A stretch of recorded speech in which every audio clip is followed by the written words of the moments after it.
Welcome to the Center Square Radio Hour for the first weekend of December 2024. I'm your host, Chris Krug. The Center Square and the Radio Hour are projects of the Franklin News Foundation, a 501c3 independent, nonprofit, nonpartisan news service.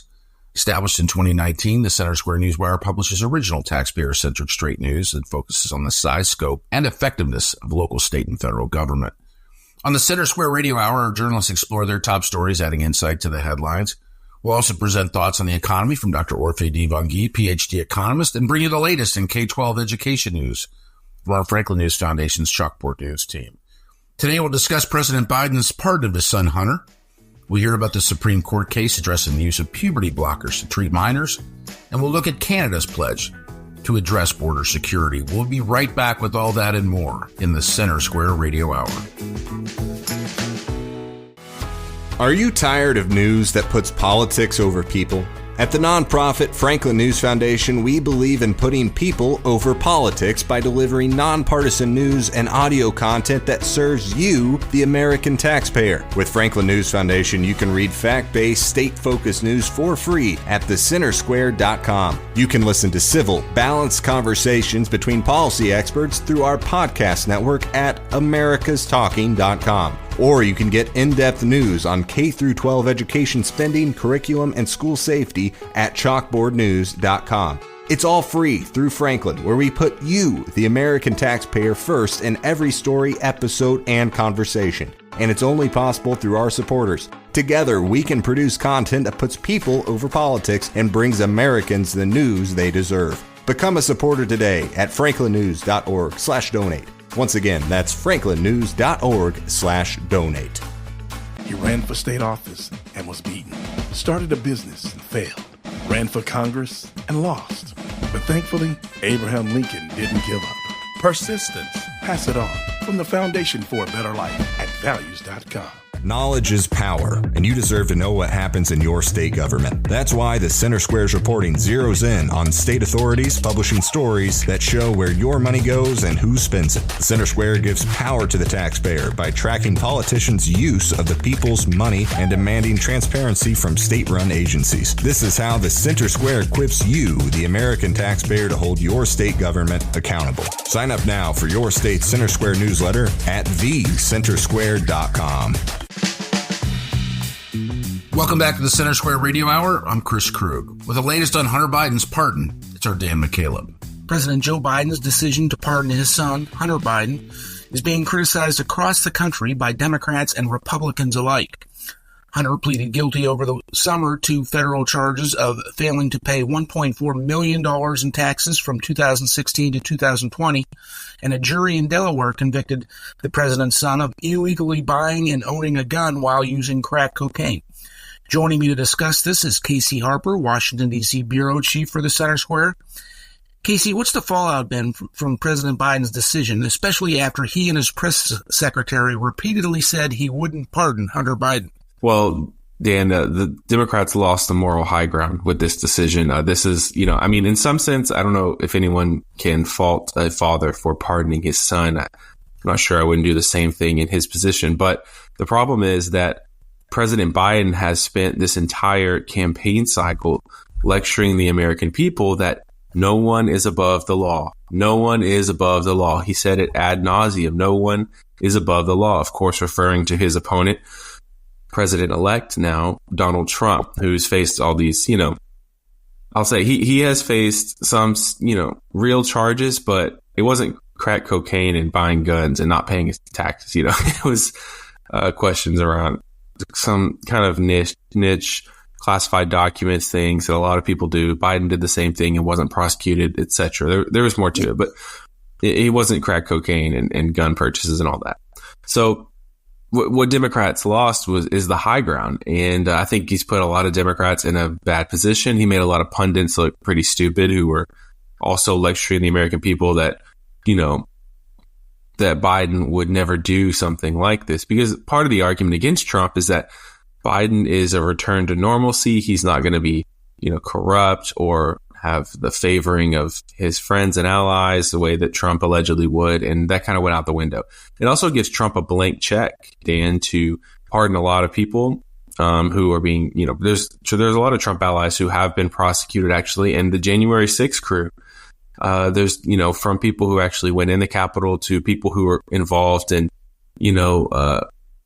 like the electors who were casting ballots for Trump, and some of them and even the lawyers have been prosecuted, who tried to help Trump legally challenge the 2020 election results. So there's this whole Trump camp that I think now Trump has a window when taking office to pardon all of them, and they really can't say much to him, I think, because of the Hunter Biden thing. But Dan, I mean, haven't we all illegally purchased a gun while doing crack cocaine after we didn't pay $1 million in taxes? I mean, isn't that just the American story? I can't speak for you, Casey, but I have not. Okay.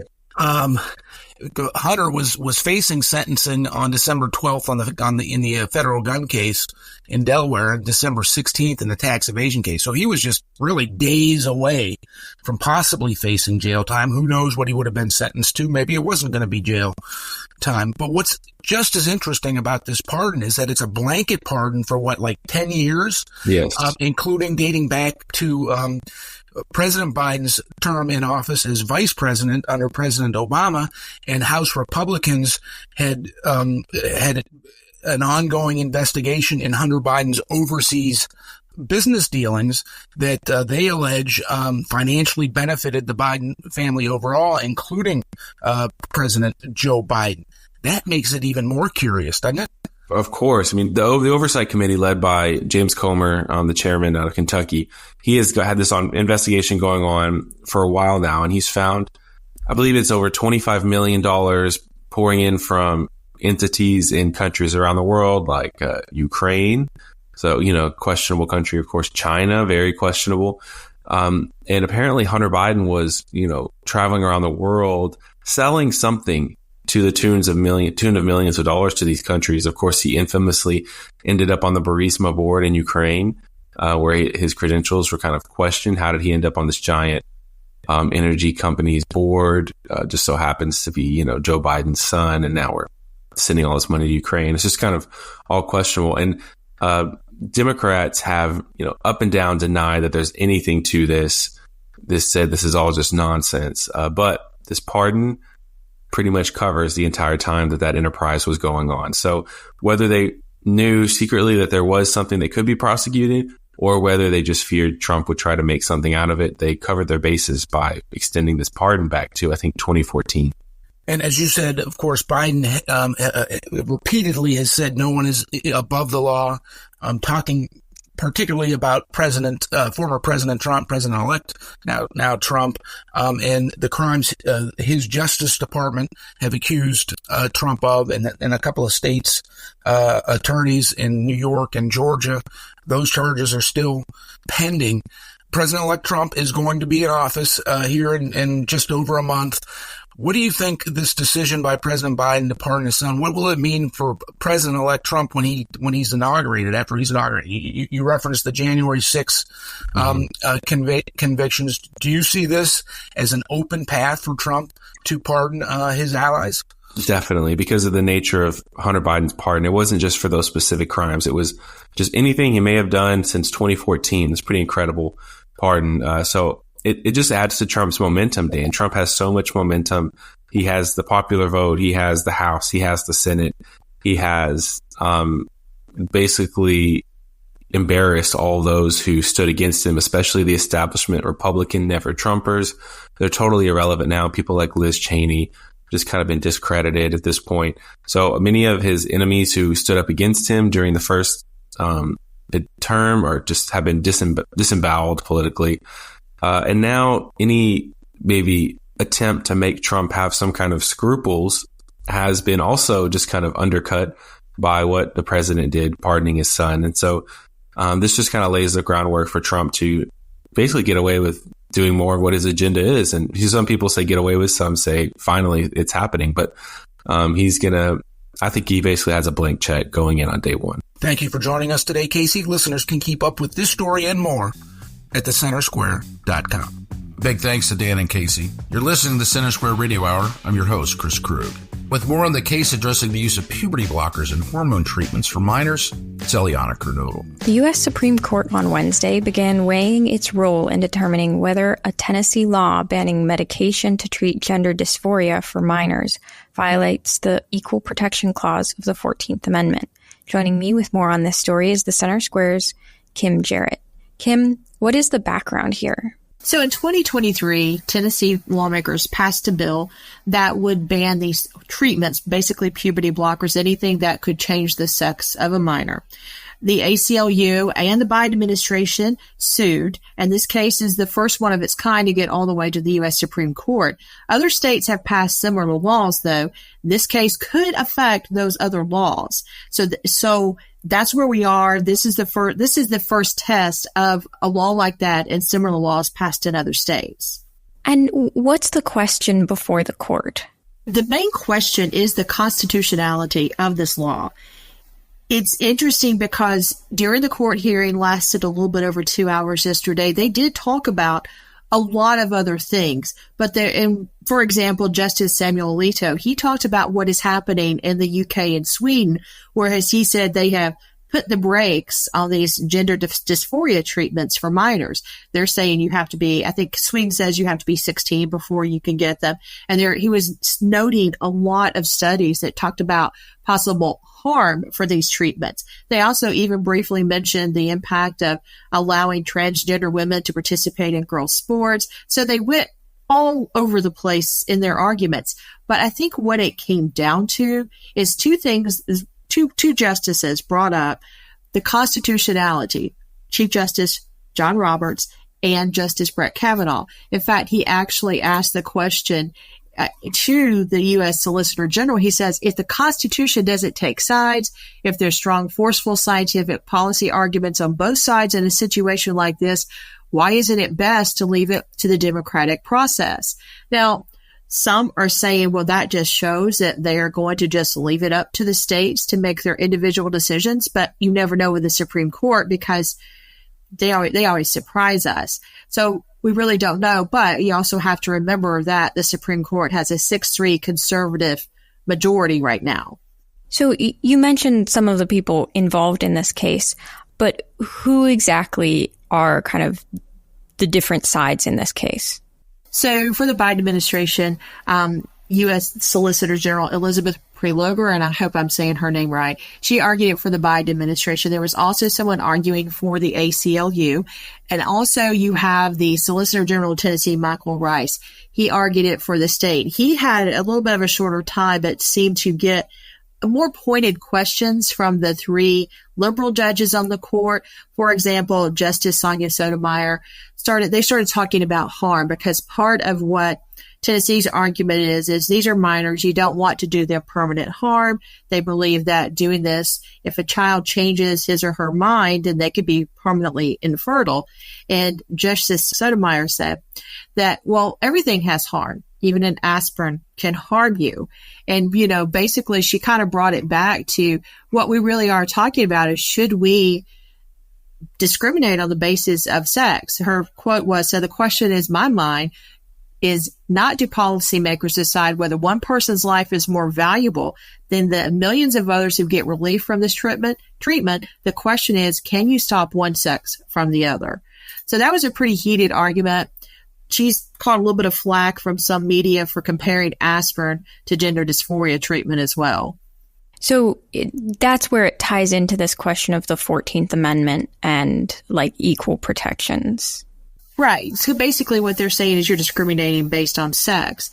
Tennessee is saying, well, no, not really. We're trying to protect minors from what we see as harm. We're trying to, they may or may not. According to Tennessee lawmakers, they're like, well, we want to wait and let minors do it. If you're 18, that's fine. They're not banning this treatment overall. It's just for minors. So, but the ACLU, the Biden administration, is saying, hey, you're discriminating on them based on sex. So where in the judicial process is this case? Well, the Supreme Court is the highest court you can go to. They can rule that this is an unconstitutional law and toss it out. Some say that's highly unlikely. Again, with the conservative majority of 6-3, they can send it back to the appeals court to look at it again. But we won't know anything until probably summer, and that Some are saying June. It could be a little bit later. Traditionally, the Supreme Court, they'll hear oral arguments, and it's months before you actually get a ruling. So was this like the first day that they heard from this case? Basically, the Supreme Court will schedule oral arguments. They last, depends on the case. I've seen some last longer. I've covered courts a long time. This lasts a little bit over 2 hours. So basically how they do, they just hear the oral arguments, and then they will weigh their decision and issue it in the summer of next year. What was the just kind of general mood around the court yesterday? Well, the Supreme Court, it's hallowed ground. Inside the courtroom, there's decorum. But outside, there were a lot of protesters. We're actually doing a follow-up story this week on some of the different sides who were out there protesting. People who were in support of a gender dysphoria treatment ban for minors, and those who were not. So it was interesting. If you may have seen some of the pictures, if anybody's seen them, lots of protests. That's usually with any kind of hot topic, so to speak, for the Supreme Court. It's very heated outside, lots of protesters, but of course the court itself is very quiet and very solemn. Well, Kim, thank you for your insights on this story. Listeners can keep up with this story and more at thecentersquare.com. Thank you, Eliana and Kim. You've been listening to the Center Square Radio Hour. I'm your host, Chris Krug. Back with more on Canada's commitment to improve border security, it's Dan McCaleb. President-elect Donald Trump's threats to impose tariffs on imported goods from countries like Canada as a negotiating tactic to force these countries to help with illegal immigration appears to be paying early dividends. Joining me to discuss this today is Casey Harper, Washington, D.C. Bureau Chief for the Center Square. Casey, how did Trump's threats with Canada help with the border situation? Right. I mean, Trump took a lot of criticism for this unconventional method, but he has some early results. It seems that Canada, a top Canadian official, has promised to up their border security. Now, many listeners may think that the border crisis is reserved only for the southern border, but that's actually not true. The northern border does have plenty of people trying to come across it illegally. In particular, hundreds of people tied to the terror watch list. Actually, many years, there's more people connected to the terror watch list coming the northern border than the southern border, which is really unexpected, interesting, considering that, we have millions and millions coming across the southern border. But the terror watch list of the northern border is definitely a recurring issue. And so Canadian Public Safety Minister Dominique LeBlanc, that's how they say it up there, Dave. This public safety minister promised to, told the Canadian Broadcasting Corporation that they're going to up border security. Of course, Trump threatened 25% tariffs against Canada and Mexico if they don't do something about the illegal immigration crisis.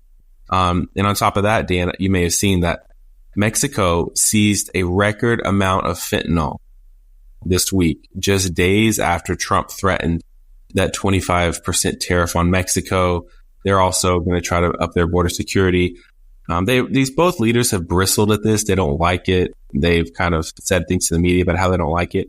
But right now it looks like the results are at least coming in, even if they're just, trying to do a little bit of something to appease Trump. It's still something. This seizure in Mexico was the biggest seizure of fentanyl, which is actually in Sinaloa, which, is in the famous Sinaloa cartel is there. So they may have even taken the cartels, or maybe the cartels are working with them. I don't know. A record seizure of fentanyl. Canada's pledging to up their security. Well, as you mentioned, Casey, it's actually more than 1,100 people who are on the terror watch list, a list that countries across the world share with each other.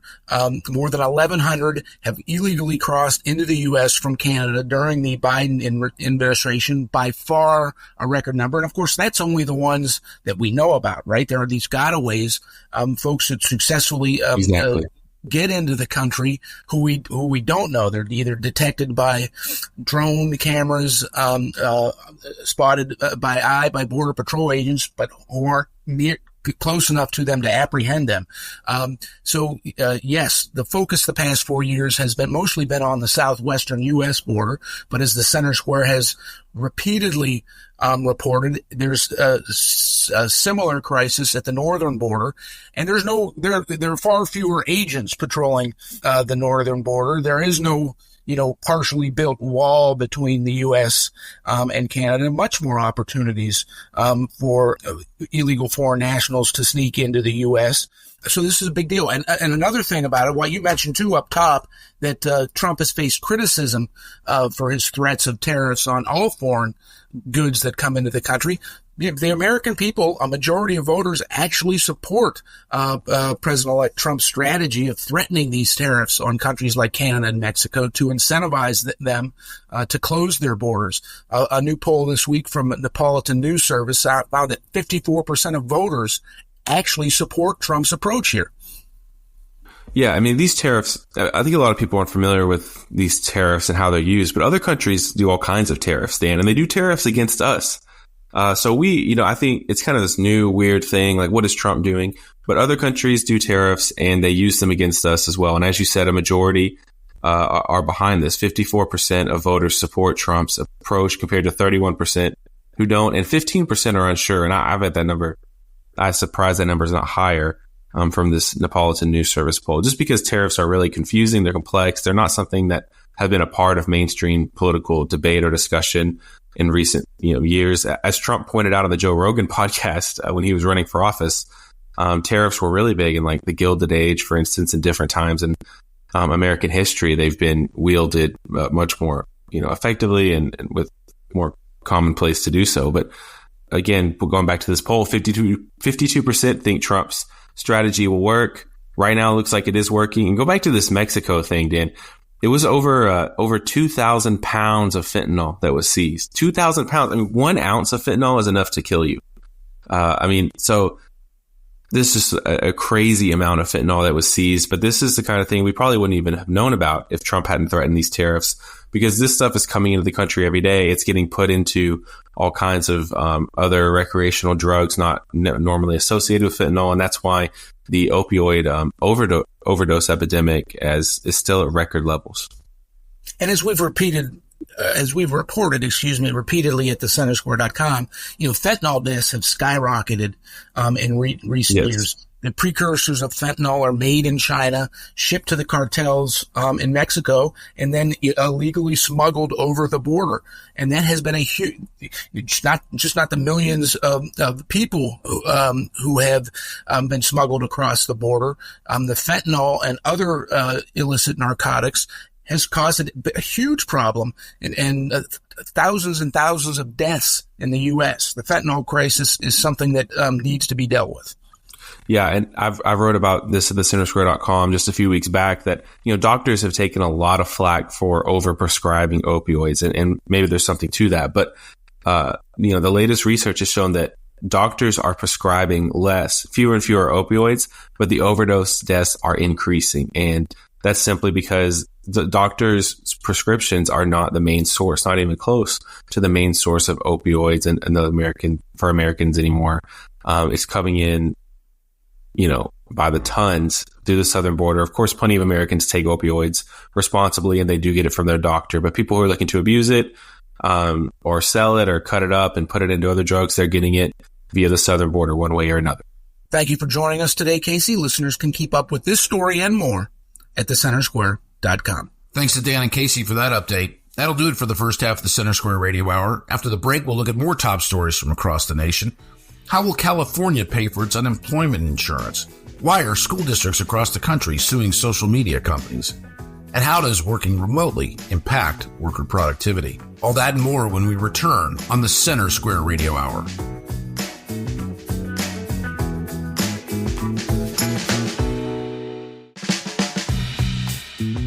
Welcome back to the Center Square Radio Hour. I'm Chris Krug.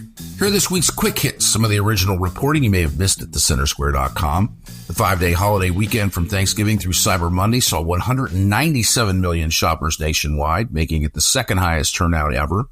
That's according to the National Retail Federation. This year's figure was slightly below last year's record of over 200 million. In-store shopping saw an increase with 126 million consumers compared to 121.4 million in 2023. However, online shopping declined with 124.3 million shoppers, down from 134.2 million the previous year. Those counts for the National Retail Federation.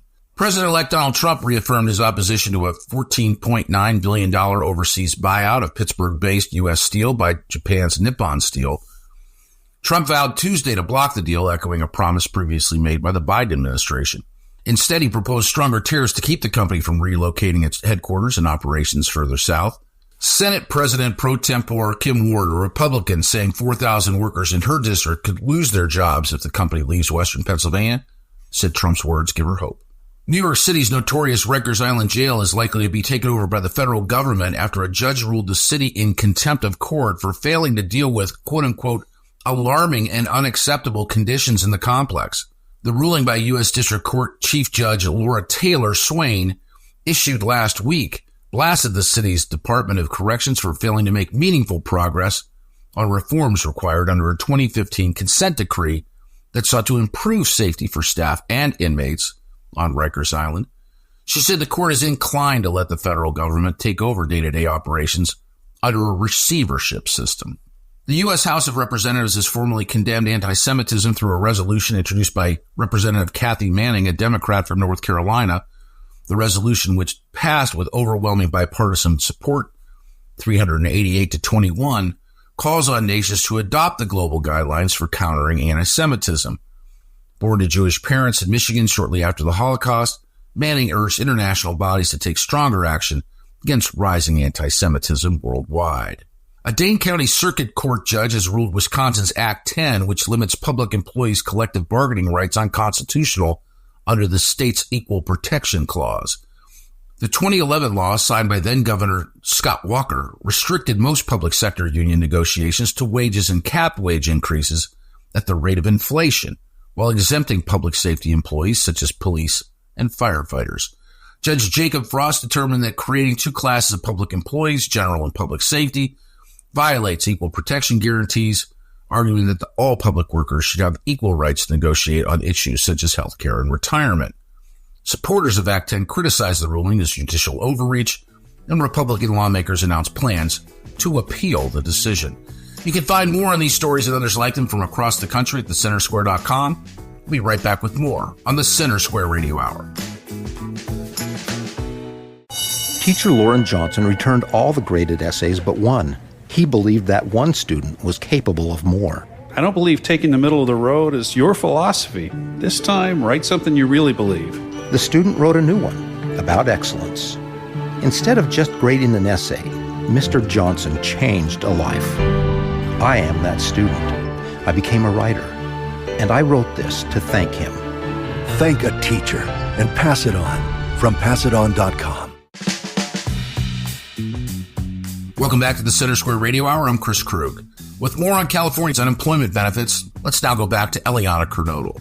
California's Legislative Analyst's Office now says unemployment insurance taxes on businesses must rise by 2,117%, nearly a year after declaring the state's unemployment benefits programs, quote, structurally insolvent. Joining me to tell us more about this is the Center Square's Kenneth Schrupp. Kenneth, can you tell us about this report? Hey, Eliana. This report outlines what drastic actions the state has to take to make its unemployment insurance benefits fund solvent again. During COVID-era lockdowns, the state issued $55 billion in fraudulent unemployment benefits claims because they automatically approved every application that was sent in. This resulted in the state requiring a $20 billion loan from the federal government to cover these fraudulent benefits and a $1 billion annual interest payment on this loan. The state is not paying down the principal and is just paying the interest, meaning it's just kicking the can down the road. This is a real problem for California and its businesses because every single year after 2 years of the loan not being fully repaid, California's payroll taxes for unemployment insurance automatically go up by about $400 million a year. So over time, payroll taxes are going to continue to rise until this is somehow paid back.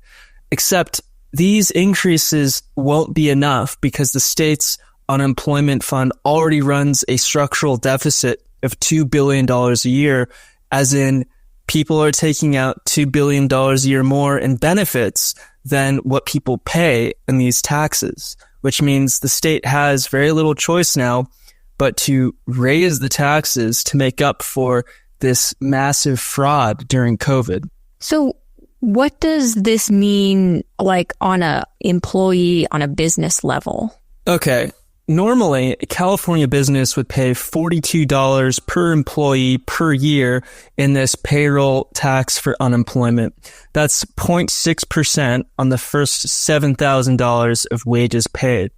In 2025, each employee will cost $105 in annual payroll taxes because of a $21 per employee per year increase after those 2 years of unpaid federal debt from the state. However, this $105 could soon rise much higher.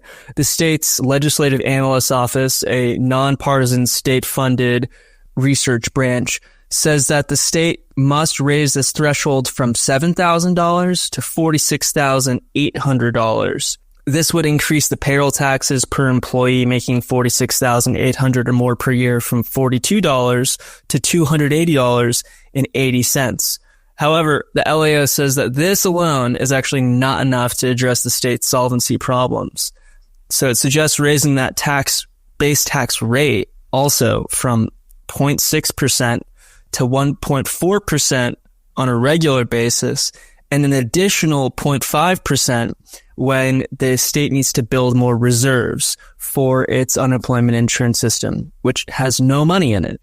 So you'd have a 1.9% total rate on a higher threshold going from $7,000 to nearly $47,000, which would see the payroll tax rise to $889.20 for every employee making the threshold or higher, or over 21 times higher than the existing base payroll tax for unemployment. And the LAO has some other recommendations as well about perhaps making adjustments for different sizes of companies. What are their suggestions there? Right. They say the state should look into having lower rates for companies that have growing headcounts and are hiring more people, because it suggests that these companies are less likely to have claimants under the unemployment insurance benefits program. If you're hiring more people, you're probably not firing as many people. And they also suggest refinancing the state's $20 billion loan from the federal government for these fraudulent benefits. So LAO suggested half of this loan could be refinanced with a new bond that's going to be paid by employers, and the other half would just come from a refinancing or repurposing of assets from the general fund, which of course also still includes employers. And you mentioned earlier that a lot of this arises from policies during COVID. Who was behind these policies? Well, the buck stops with California Labor Secretary Julie Su, or at least then Secretary Julie Su, and Governor Gavin Newsom. They decided to automatically approve benefits applications during this time. What's interesting is Su was appointed as U.S. Deputy Labor Secretary under the Biden administration in 2021. So after rolling out this fraudulent benefits spending, she was elevated to the federal government at the second highest position in the Department of Labor, and was elevated to acting U.S. Labor Secretary in 2023. However, because of her record in California, not even the Democrat-controlled Senate was willing to confirm her. So she's been in a acting, unconfirmed capacity as U.S. Labor Secretary. In that position, she's been trying to waive California's $20 billion loan from the federal government that she was responsible for incurring. Well, Kenneth, thank you for your insights on this story. Listeners can keep up with this story and more at thecentersquare.com. Thanks to Eliana and Kenneth. You're listening to the Center Square Radio Hour. I'm your host, Chris Krug. With more on school districts' lawsuits against social media companies, let's now go back to Eliana Kernodle. A number of New York school districts have become the latest to join more than 500 school districts across the United States suing the biggest social media companies for what they allege are adverse effects on students' mental health. Joining me to discuss this is Chalkboard News editor Brendan Clary. Brendan, what are the allegations behind this suit? Yeah, so the suit is complicated in terms of the allegations that are alleged and also in terms of like who is suing, and it's like everybody is suing. So I think that that's kind of the hard part. Is it depends on who's suing, where the allegations are basically the same though, I guess, but there are variations among like, you know, the different states that are suing the different social media companies. And then there's also, you know, school districts who are suing them and personal injury complaints. So there's a lot of different allegations, but essentially it's that the social media companies like Instagram, Facebook, and, you know, the Meta company that owns both of those, TikTok, and I think that there's maybe Snapchat. There's a couple of other, Snapchat, YouTube, the big five, Instagram, Facebook, TikTok, Snapchat, YouTube.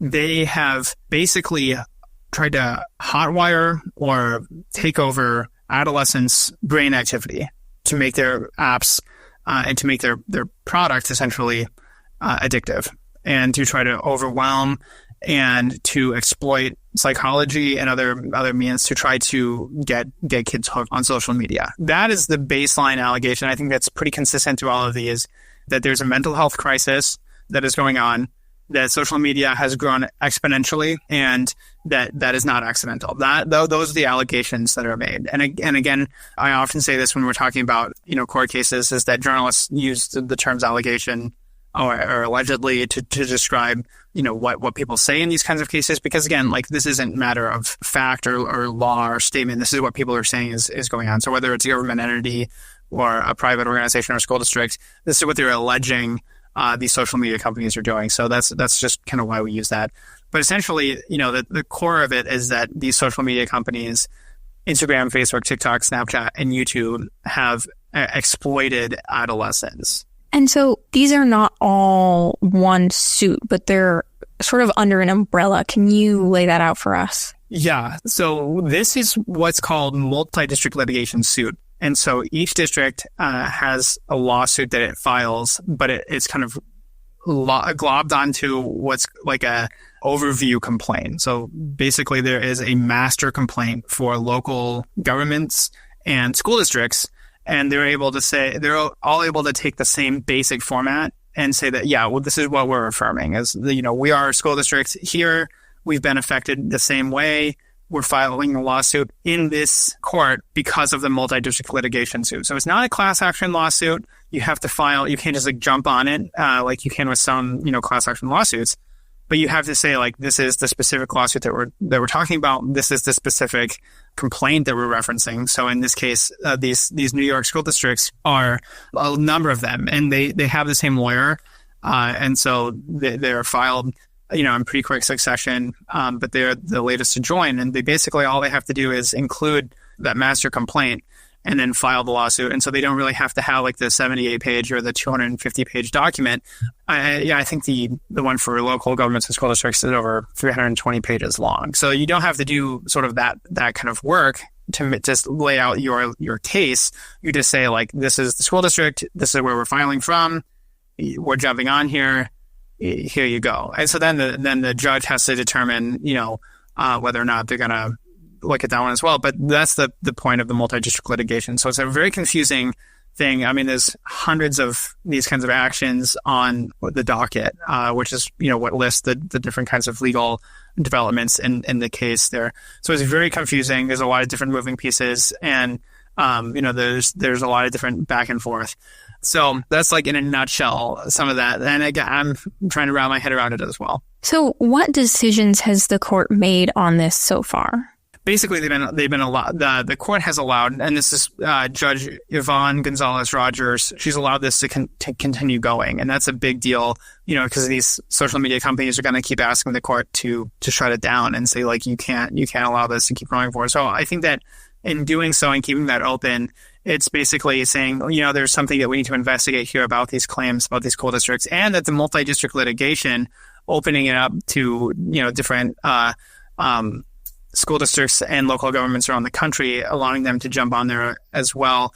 I think that can be, you know, maybe a a bad sign for social media companies who are hoping to get out of this without, the continued legal battle, and potentially, try to, like, the damages, could, if it were not to go their way, the damages could be, larger given the scope of how many people are involved, how many different entities are there. And the school districts are alleging, hey, we've paid for this. That's part of the complaint, is like, basically we've been bearing the brunt of the mental health crisis, and alleging that these social media companies have caused that. So we should get some of that money back, and we're seeking damages for that. So that's part of the interesting thing there. And how have the social media companies responded to this so far? Yeah, so the companies, a Meta spokesperson said earlier this year that they disagree with the court's decision, and they believe that the evidence will, quote, demonstrate our commitment to supporting young people. And, they point to the tools that they've created to help, quote, support parents and teens. For example, creating things like teen accounts. So I think that they say, like, we are doing some stuff to try to mitigate this, but the court is going to have to weigh in and say, like, is that enough? Or have they kind of, in years past created social media to be addictive? And can you get away from that? So I think that's one of those things that the court's going to have to figure out. Well, Brendan, thank you for your insights on this story. Listeners can keep up with this story and more at chalkboardnews.com. Thanks to Eliana and Brendan for that update. You're listening to the Center Square Radio Hour. I'm your host, Chris Krug. Joining me to dig into remote work, it's PhD economist, Dr. Orphe Divounguy. Dr. O, every once in a while, I like to take something out of the headlines.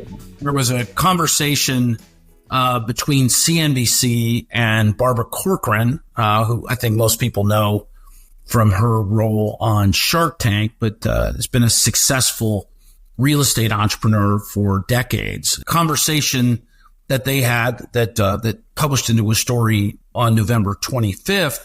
The headline was, Barbara Corcoran isn't buying that employees are more productive at home, but she embraces hybrid work anyway. We talk about sort of the shifting attitudes around jobs and the way that the jobs are constructed, the way the companies are constructed, because they have there's a clear tie between that work and the overall success, how we work, and the overall success of the companies that fuel our economy.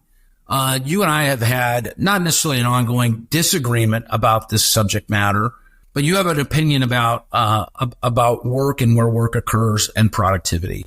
Why don't you share that? I'm not even sure people understand what the term productivity means. In general, I mean, the idea that some bosses might be upset that you are taking your kids to school and doing the laundry while listening to a Zoom call is basically being less productive. I think it's actually the opposite. You are more productive when you get your job done in fewer hours, right? I don't think hours worked is the measure. I think bosses would prefer to see impact as opposed to longer hours worked. And the reality is that when people commute, they spend roughly 8 hours a week commuting, and it's just wasted time. In metropolitan markets, I mean, that's for sure. I think the last time that I saw that measured for Chicago, that the average Chicago worker spends about 50 minutes on average getting to work.